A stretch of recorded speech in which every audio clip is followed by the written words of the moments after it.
Well, good morning. Welcome back to the Broadcast Retirement Network. I'm Jeff Snyder. This is BRN Sunday for May 30th, 2021.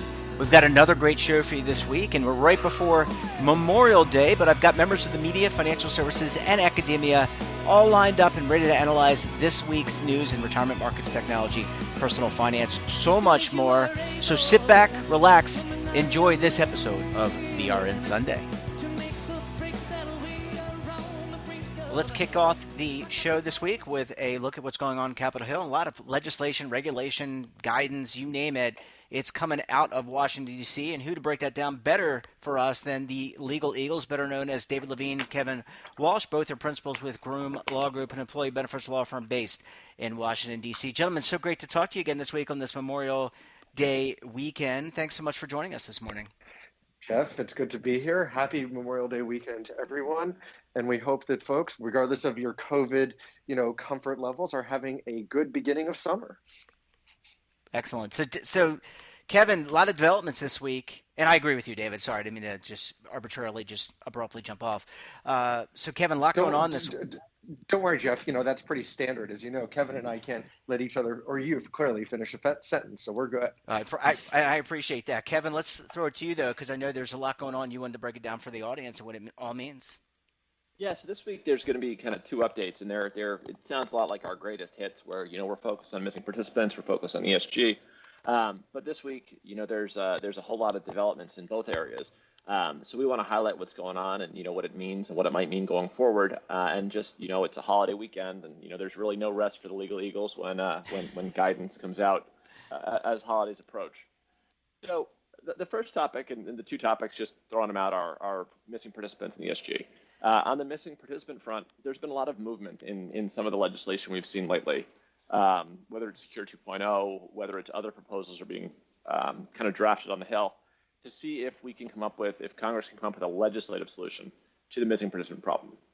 And a legislative solution tends to mean, can we create some sort of a retirement saver lost and found, where participants or retirees can go and figure out if they're owed a benefit by a plan, and where either plans or a new government agency can go and try to match up information that the government might have about where people live as a way of connecting them with their benefits.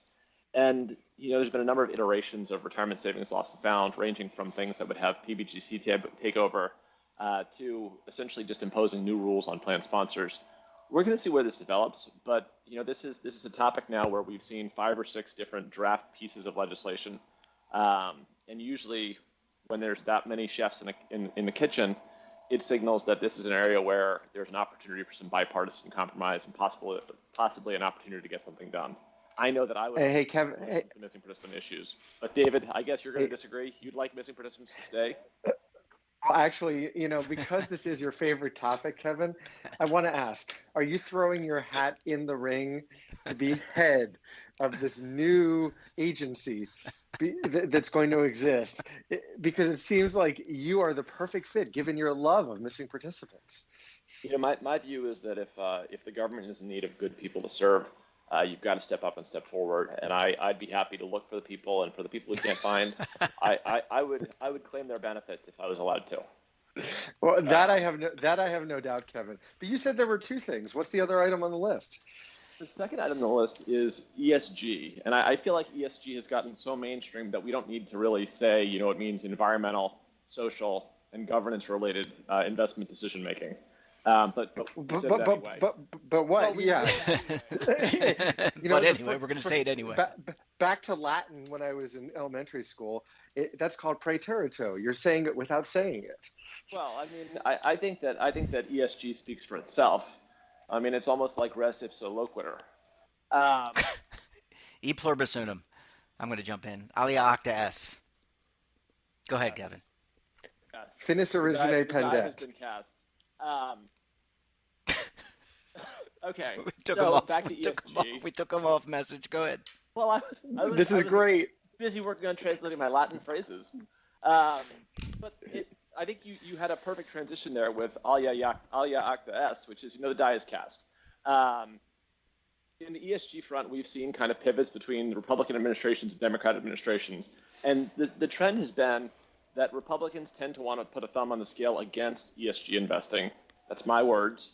And Democrats want to kind of put a thumb on the scale of ESG investing while saying that it's when all things are equal. Well, this past week, the Biden administration released an executive order that is directing the Department of Labor to revisit the Trump era ESG rules. Now, those rules were already being reconsidered by the Labor Department.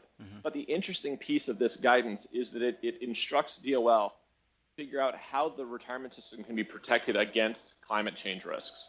So to me, it's a slight pivot in position away from, allow fiduciaries to figure out what they want to do, to figuring out how do we make the retirement system more resilient against a specific ESG risk.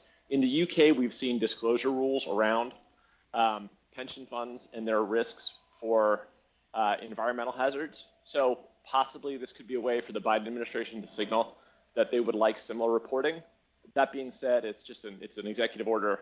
There's a whole lot of work to be done at DOL to figure out whether they're going to do anything with it or what it's going to mean.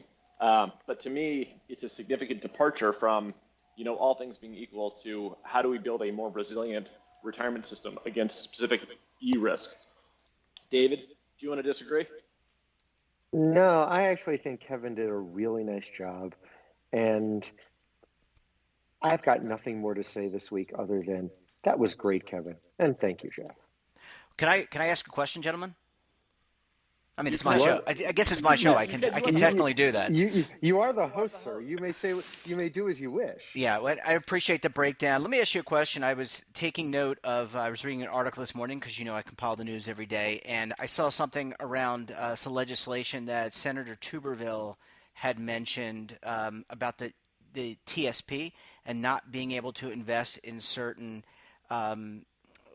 certain types of investments, whether it's in the People's Republic of China or elsewhere, that might not be beneficial to the constituents there.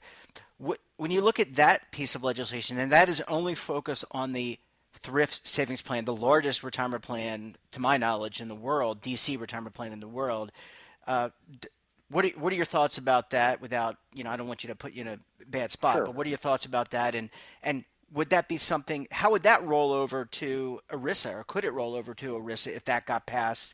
And could employers adopt that type of thinking as well? Sorry. Well, Go ahead. No, Jeff, I think that's a really good question. Well, a couple things. First of all, you've already seen in the governmental plan space, outside of the TSP, different divestment decisions. And yes, it always comes back in a lot of ways to ESG and discussion of what's benefiting the plan. And the governmental plans don't have, I'll call it the exact framework of ERISA. And a number of governmental plans with a very reasoned thought process have concluded that divestment in some of these similar situations is appropriate. So I think it's another brick in the wall to really frame it, of examples of what does it mean to be prudent, sort of moving the ball of interpretations. What prudence is it's a prudent expert, and it evolves over time. Could it mean that the DOL under the Biden administration picks up the ball and runs with that a bit? Yes. Could it mean it leads to ERISA changes? Maybe. I think it's just part of that slow path towards sort of, I'll call it, diversifying what prudence is considered to be for ERISA plans. Does it get us there immediately? Probably not, but it definitely is another step. And someone might say it's far enough that they feel comfortable. I think that's where I'd leave it. And Jeff, I'm sure we're running long with my Latin interlude, but to me, it signals also one thing about ESG investing is that, traditionally it's framed as, Republicans don't like it and Democrats like it. But this is a case where, you can see that depending on what the interest is, you can see that, Republicans occasionally want to tiptoe into this area. The Trump administration did something similar with China divestment. So it highlights that, the retirement system is a very large asset pool. And when folks are interested in foreign policy or U.S. policy more broadly, it can be an attractive target for trying to, implement sanctions or implement change without having to formally take action directly. Yeah. That's just interesting how, we talk about retirement all the time and how this is like right on our doorstep. Mhm. So really interesting topic. Well, gentlemen, I want to say to you, gratias agamus tibi, for joining us on the show this morning, and that's Latin for I think thank you. I googled that by the way, and I want to say thank you, and I hope you enjoy your holiday and the rest of your weekend, and we'll talk to you again next week. Sounds good. Thank Next you. week, Greek lessons. All right, Sorry, I only took Latin for 4 years. I can't do Greek, but you know what? We'll give it a shot anyway. Who all knows? right, Greek it is, gentlemen. Take care. Have a great weekend. Thanks. Bye bye. Bye.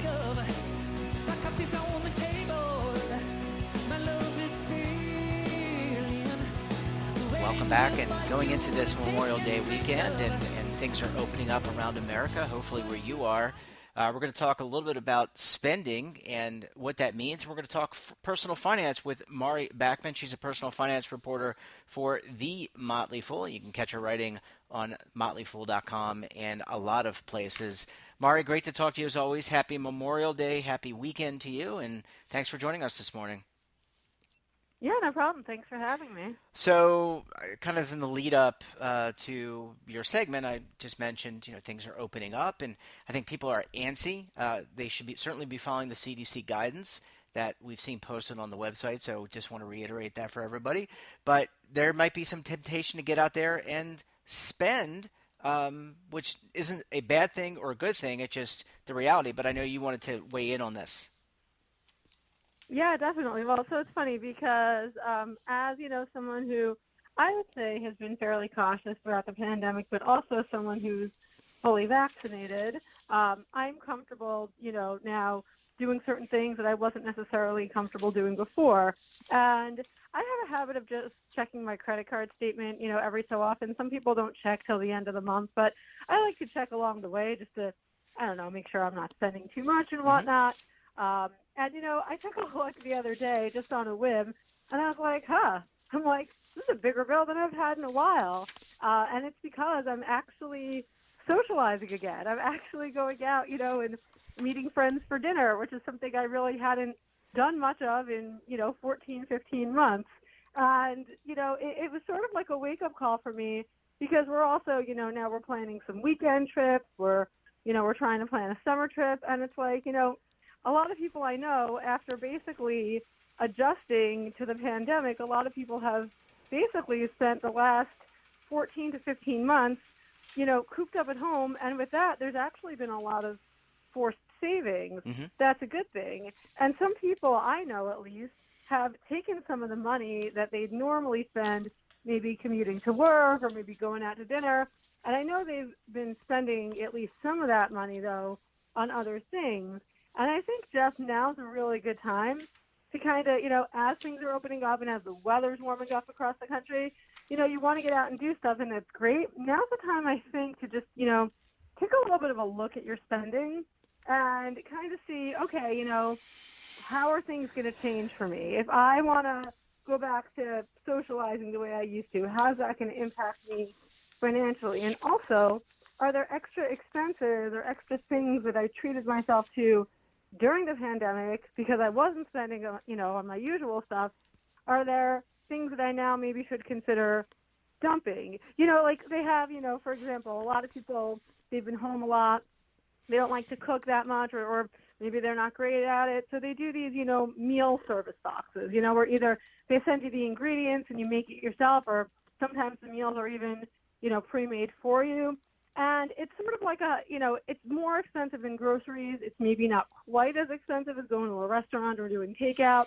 And I know a lot of people have started doing those, right? Because they figured, all right, like normally they'd go out to dinner twice a week. Now they're not doing that. So this is a compromise, and it still helps them with the, whole feeding themselves aspect. But that's just like an off the top of my head example of something that, like, all right, well, maybe now if you're going to be back to going to restaurants, maybe you want to cancel that service because otherwise you're kind of double spending, Well, I think you bring up a really good point, and I guess I'll ask you this question kind of from the 50,000-foot view, which is you were used to a certain experience. We were kind of all captive in this quarantine environment.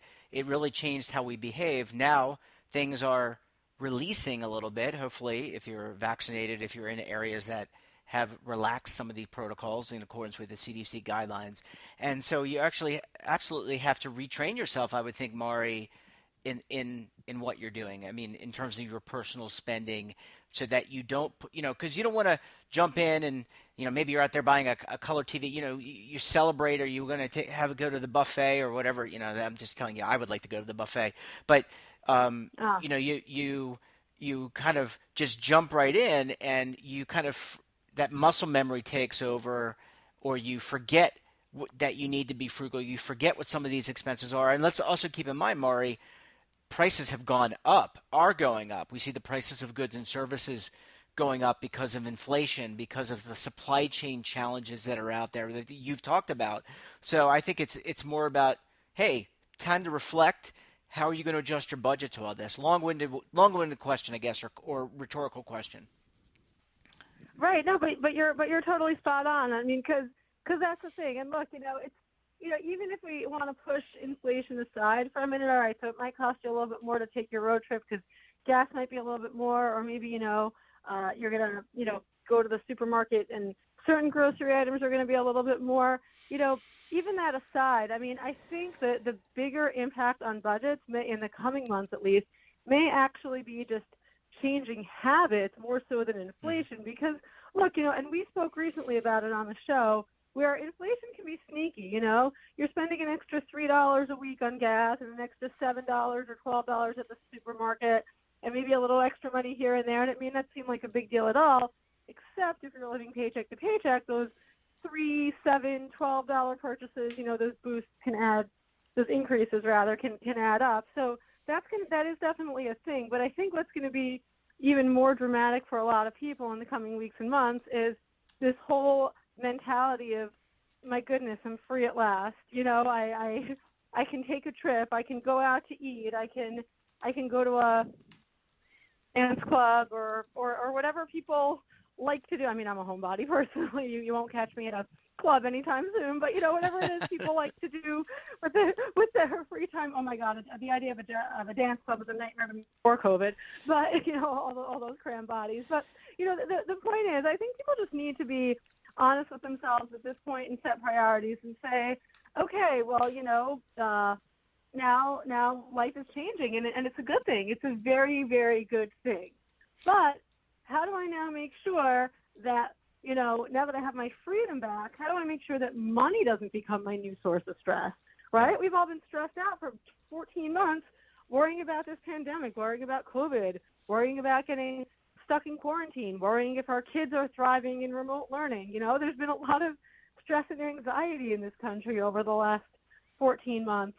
So I would just hate to see so many people falling into a trap of then, okay, we're a couple of months into this sort of newer phase of the pandemic where things are looking up, and it's like, uh-oh, now I owe $500 on my credit card that I can't pay off. And, that's a source of stress. So I think really, again, just, it's really just a matter of take a look at your spending and set some priorities and see if there are things that maybe now you no longer need because things are opening up, and you can go back to some of the other things you would normally do before the pandemic. Yeah, that's really good advice. And by the way, I personally would not want to be at a dance club either. Just before the pandemic, I'm not a great dancer, and the last time I danced was at my wedding, and I think I did okay. We'll have to bring my wife on to kind of check on that. But to your point, in all seriousness, I think people need this is a check yourself time. Don't put yourself, as you said, in those stressful situations. And look, we learned a lot about mental health and the impact of mental health on overall health. There is it's this is maybe more of a health aspect, thought, but you mentioned stress. That financial stress, you don't want to replace your health stress, the stresses you were experiencing, and I think you bring up a really good point there. Should there be things? I guess last question, Maury. Should there be things that in terms of the pause? Maybe looking at your budget a little bit more frequently, checking that. You mentioned checking your credit card at least once a month, but should people, as we're kind of getting back to life, things that people should be thinking about being focused on? Absolutely. I think, what I'm actually going to do, I mean, this is the geek in me, but, so be it. what I'm actually going to probably do this weekend, over the long weekend. It's supposed to be cold and rainy in my neck of the woods, so I'm probably not getting out too much. So one of the things I think we're going to do is we're going to sit down.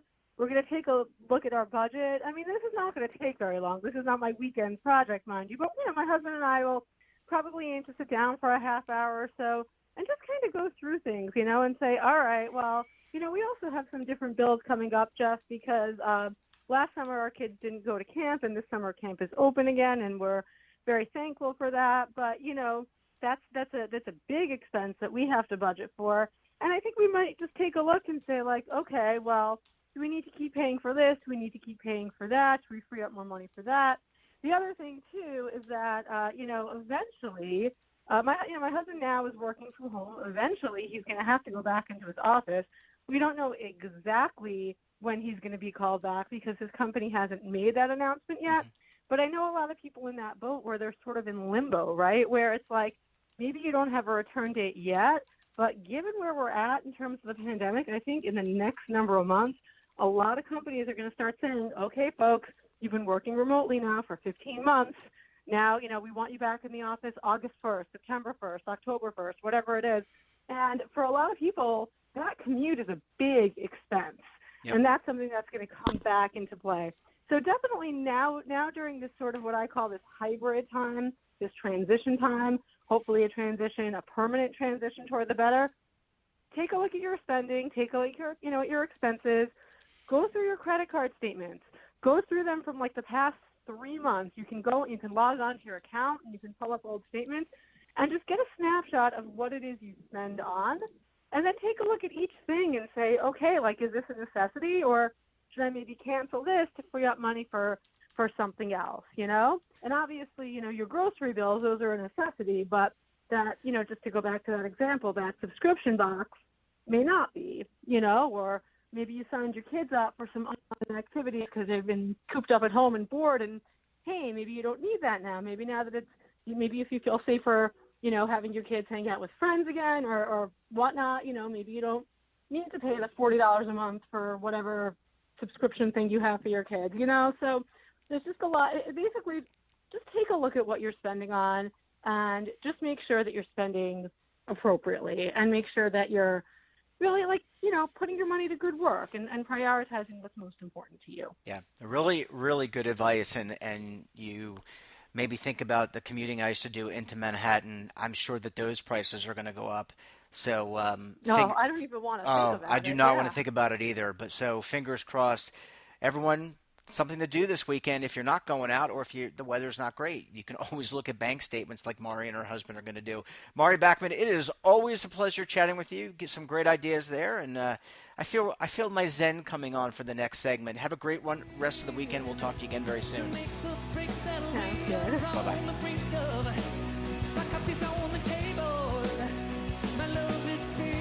Welcome back. Now we're going to talk a little technology. We're going to go out of this world to talk about technology. Joining us on the line, he is lead advisor, executive producer for 7 Investing. I'm talking to Daniel Klein. Dan, so great to talk to you. Happy Memorial Day, and thanks for joining us this morning. I'm going to say somber Memorial Day, given the nature of the holiday. That's true. We respect all those who served, but I'm pretty excited this weekend, Jeff. It's the first weekend we're spending at the new resort condo my wife and I just closed on. So it's been like 3 months of real estate transactions, and for the most part, I am done. So I am very relieved and happy to go out of this world a little bit with you this morning. Excellent. So let's kick things off though, because big acquisition by our friends, I use that term in quotations, Amazon purchasing MGM Studios, I believe it is. Yeah, I hate this deal. Let me be upfront. So there's this sort of content arms race. The problem is owning 17 Legally Blondes doesn't add up to owning one Star Wars. So basically, Amazon just paid $8.45 billion for a bunch of franchises that are second tier. Probably the best property here is Rocky. And yes, you're going to have one more Creed sequel, but how much more can you do in the Rocky universe? And there's some ownership of James Bond, but it's only partial ownership. They don't actually control who gets to make those movies. They do have a nice archive, and there's some good TV properties there, but it's not like they're going to pull Shark Tank off of network television and put it onto Amazon Prime. Look, I think Amazon Prime Video, which has done some excellent shows, is a vanity play. They say, well, it feeds to the Prime flywheel and it keeps people loyal. You're getting Prime because you want delivery. I love The Boys. I probably would have bought it and to watch it had I known how good it was. That's the only thing I consider must see on Amazon Prime. Everything else, even some shows I watch and like, I don't care. That's not why I'm at Amazon Prime. And I don't think Prime Video is a draw for any meaningful percentage. So to me, this is just a big throwing money into the pile on something they don't need to buy content that's not very good. I mean, what percentage? I mean, they spent what percentage of their total market cap to do this? So it's meaningless. And yeah, that's the argument. That's right? the argument. And look, is this good for these MGM brands? Sure, because anything that goes direct to Amazon or gets a limited theatrical release and then is an Amazon Prime Video doesn't have any ratings pressure. There's a reason you see really big stars take pay cuts to make Netflix movies. You're getting paid $15 million to make a Netflix movie instead of $20 million to make a studio movie, and the metrics are all different. Adam Sandler had like a dozen box office flops in a row before he went to Netflix, and at Netflix he moves the needle in terms of whatever their algorithm says, so the money is worth it. Netflix knows exactly what you're worth. With Amazon, the ability to get publicity might matter as much as anything else. But again, I would rather they took the good shows they had and licensed them elsewhere, and they got rid of all of Amazon Prime Video and put that billions of dollars into infrastructure, into making sure they continue to have best-in-class delivery, into building out their grocery chain, which is going to add to their infrastructure and their pricing ability as well.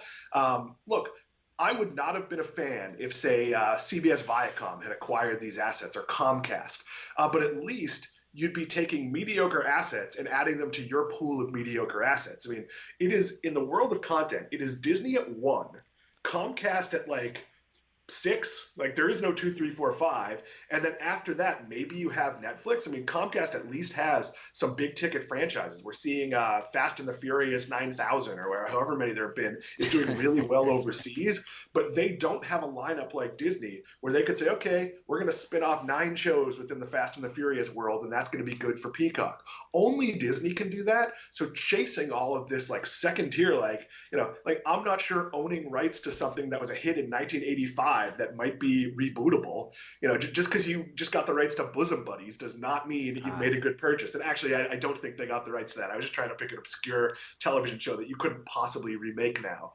But this is not great content. And that, to me, I don't understand why you make the purchase. Even if for Amazon, yes, this is change found in the cushion of the couches.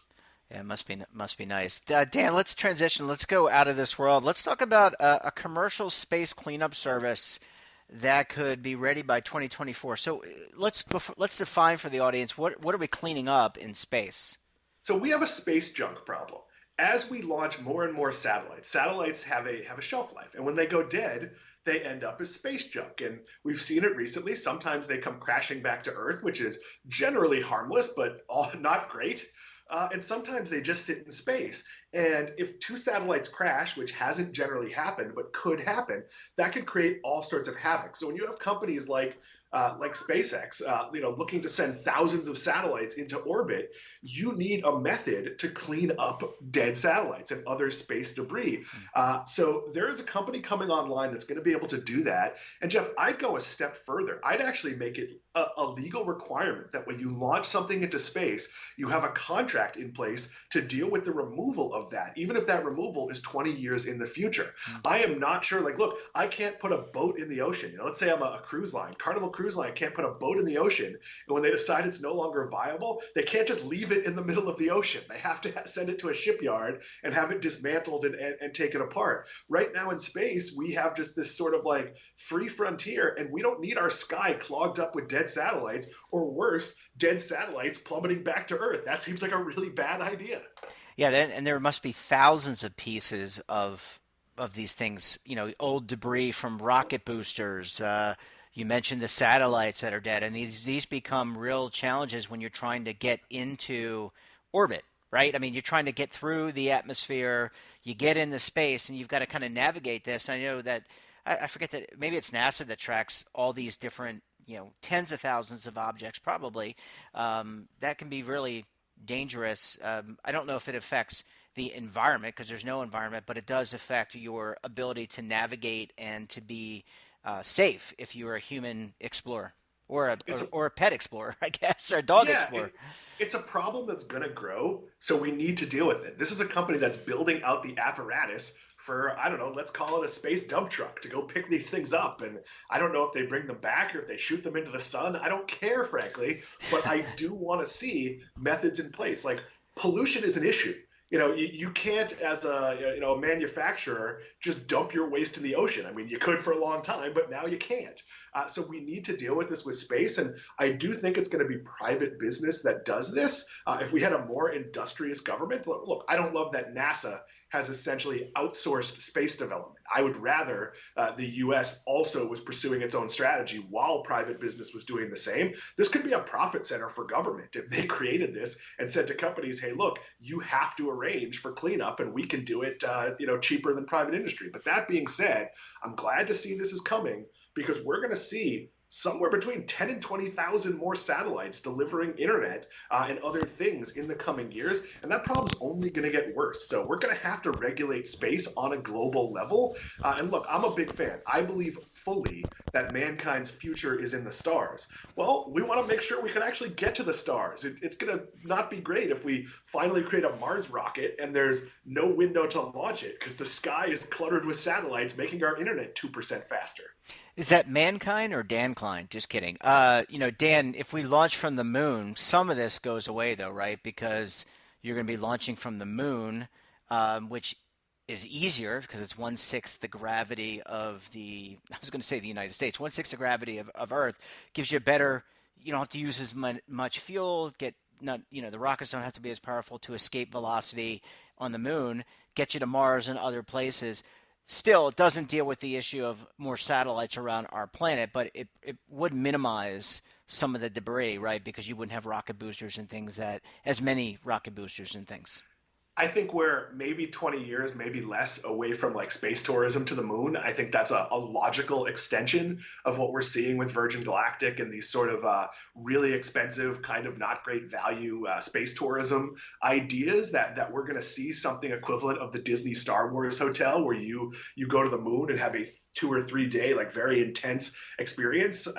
That being said, however we do it, we have to clean up after ourselves. We just talked about at the beginning of this that I bought a rental property. When I went to the inspection for that rental property, I was appalled at how the guests who'd been staying there were treating it. I don't think they knew how trash cans work. They were basically clearly like threw cans on the floor. And that's what we have these space companies doing now, because why wouldn't you if it's not yours and nobody's policing it and it costs money to clean up? So, look, we're in a new age of space. I believe that we're going to make some pretty big leaps. I thought we'd make these leaps in the 80s based on what television was telling me, but I think we're making these leaps now, and this is just a logical piece of it. The problem is you're going to need global cooperation, which is not something we're not good at. We're very good at. If the U.S. cleans up its space junk and China and Russia don't, that's going to be a problem. So there's going to have to be some, dare I say, UN-led cooperation or some sort of commissions on this, because space is everybody's. We don't own space, flag planting aside. And this is going to be a global problem as we all turn our eyes to the sky. Yeah, well, as long as it's not the WHO. Dan, we're going to have to leave it there. Great to talk to you, as always. Really interesting insight. And then I love the fact that we were able to go out of this world to talk about tech and consumer products and goods. Have a great rest of the weekend. We'll talk to you again next week. I'm headed out for astronaut ice cream. I'll see you soon, Jeff. See you, buddy. Bye-bye. that wraps up this episode of BRN Sunday. I want to thank all of our great guests this week. Have a topic of interest, someone you think we should talk to, then drop us a line. And don't forget, for all the information in retirement markets, technology, personal finance, so much more all in one place, check out today's edition of our daily newsletter, The Morning Pulse. We're not back again tomorrow because tomorrow is Memorial Day, as I said at the top of the show. So in honor of the holiday, we'll be taking the day off, but we will be back on Tuesday, June 1st with another edition of BRN AM. Until then, I'm Jeff Snyder. Stay safe, keep on saving, and don't forget, roll with the changes.